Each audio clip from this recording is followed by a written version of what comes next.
یہ تیرے پیر کی ناجائز اولاد ہے. اٹھاؤ, پروفیسر سلیم چشتی نے PhD کی ہے, وہ لکھ رہے ہیں اس بات. تیرے پیر کا ناجائز بچہ ہے.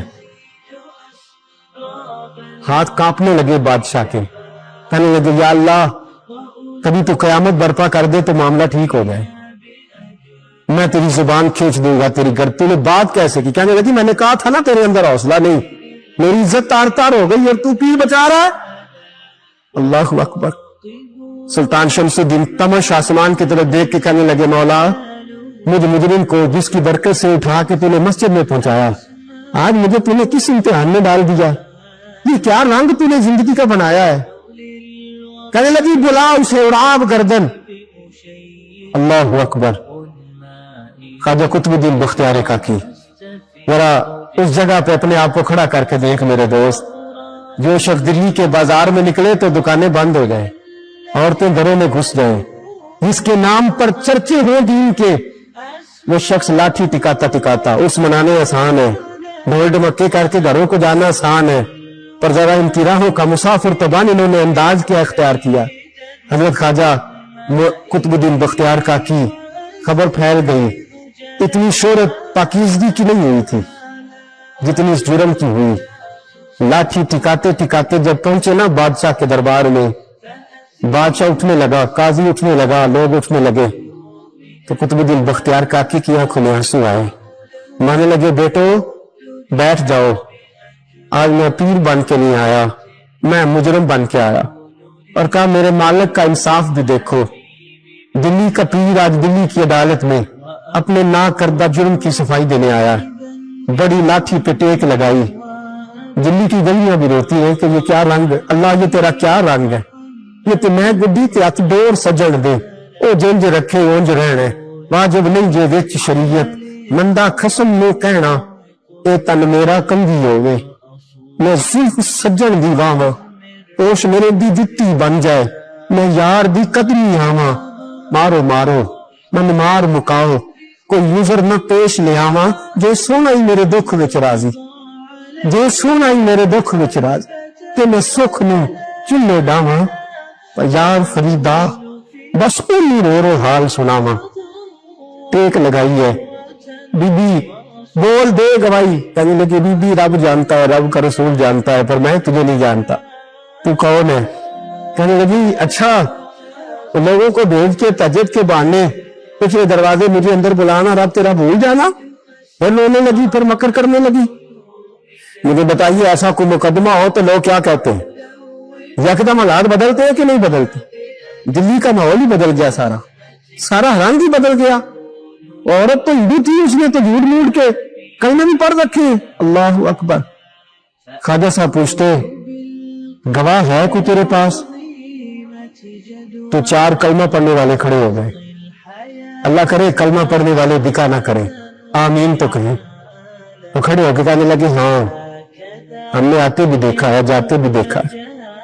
خواجہ قطب الدین صاحب نے نظر عثمان کی طرف اٹھائی, کہنے لگے اچھا جو تیری مرضی.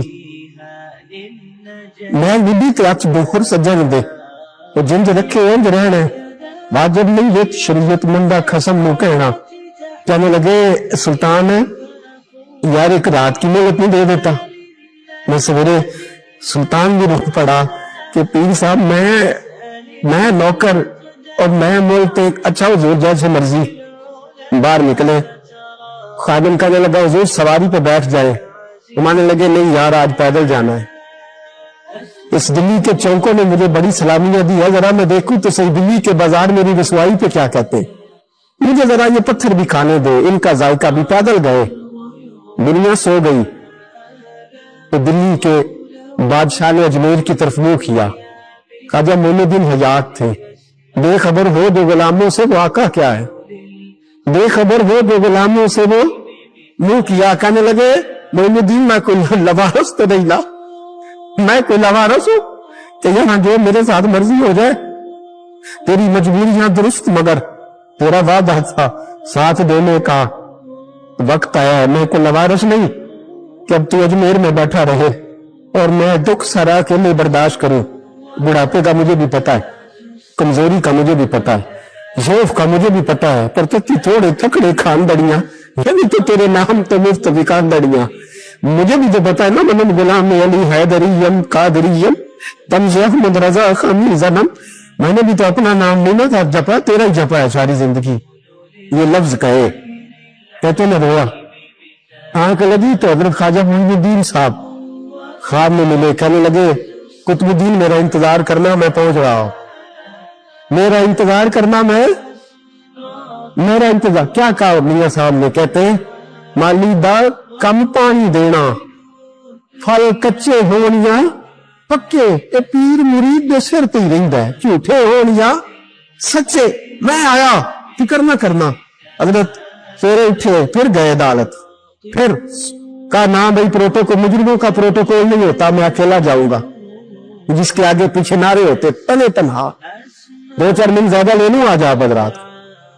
کہتے میں پہنچا عدالت اور جا کے جب کہا نا کہ ہاں جی حضور بتائیے، گواہ بھی خلاف ہے، مقدم بولے، تو کہنے لگے مجھے میرے شیخ نے حکم دیا ہے کہ میرا انتظار کرنا.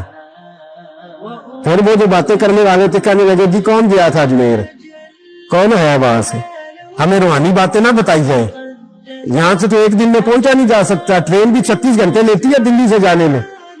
تو کہا یہ کیسے ہو سکتا ہے، پھر رات کو رات آپ کو خبر ہو گئی، آپ کیس کو لمبا نہ کریں، بادشاہ مرید ہے، لگتا ہے کہ یہ راتوں رات بھگا دے گا پیر کو. اتنی باتیں خواجہ صاحب نے سنی. جب بے گناہ آدمی کو یہ باتیں سننی پڑتی ہیں پھر دل بڑا ٹوٹتا ہے، پھر بڑی تکلیف ہوتی ہے. حضرت کہنے لگے یارو تمہاری مرضی. شمس الدین تمش کی آواز گونجی، فرمایا جیسے انہوں نے کہا ویسے کیا جائے گا.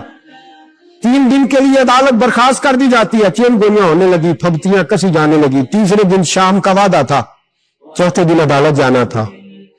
قطب الدین بختیار کاکی کے پاس لوگ آ کے افسوس کرتے تو آپ بولتے نہیں، یہاں پہ لوگ صفائیاں دیتے بولتے نہیں. فرماتے یار میں گڈی تے ہاتھ بخور سجن دے تو جین جے رکھے، میں اون جی رہنا ہے جیسے اس کی مرضی ویسے. جیڑیاں گڈیاں آپ پہ اڈیاں ہوں نہ چڑھن میں چاہیاں، وہی گڈیاں اونچیاں اڈیاں جیڑیاں سائیاں آپ چڑھائیاں. فرمایا ٹھیک ہے جیسے وہ رکھے میں راضی ہوں. اللہ اکبر. تیسرے دن کی مغرب کا وعدہ تھا. جب مغرب کا سورج ڈوب گیا نا، بڑے قافلے اجمیر سے آئے پر معین الدین نہ آیا. وعدہ کیا تھا یار میں آؤں گا دن ڈھلے. تو خواجہ غلام فرید صاحب رحمۃ اللہ تعالی علیہ فرمایا کرتے تھے نا، کبا کھانے لگا آنکھیں تو کہنے لگے کاغا ہے تن سارا ہی کھائیو، میرا چن چن کھائیو ماس، میرے 2 نین نہ کھائیو، میں نے پیا ملن دی آس. یہ کہا سارا کھاجا آنکھیں چھوڑ دے، اس نے کہا تھا میں آؤں گا. انتظار لمبا ہو گیا ہے پر میری امید تو نہیں نہ ٹوٹی. مغرب کی اذان ہوئی تو لوگ کہنے لگے لو جی اب بس ہو گئی. خواجہ قطب الدین صاحب نے اللہ اکبر کہہ کے مغرب کی جماعت جب میدان میں کھڑی کی تو اپنی بھی چیخ نکل گئی، آئے نہیں. لیکن جب نماز کا سلام پھیرا تو خواجہ معین الدین صاحب کی 2 رکعتیں ابھی باقی تھی. خواجہ صاحب پیچھے نماز پڑھ رہے، سلام پھیرا اور نماز کے بعد جب اٹھے نا تو خواجہ صاحب کے سینے تیسرا سینہ لگا.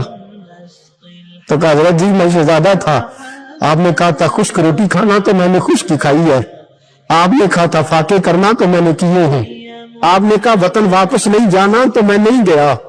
ضروری سی امتحان کا آپ نے بتایا ہی نہیں تھا، پھر مجھے بتا جاتے ابھی سفید داڑھی سے میں جواب دیتا پھروں.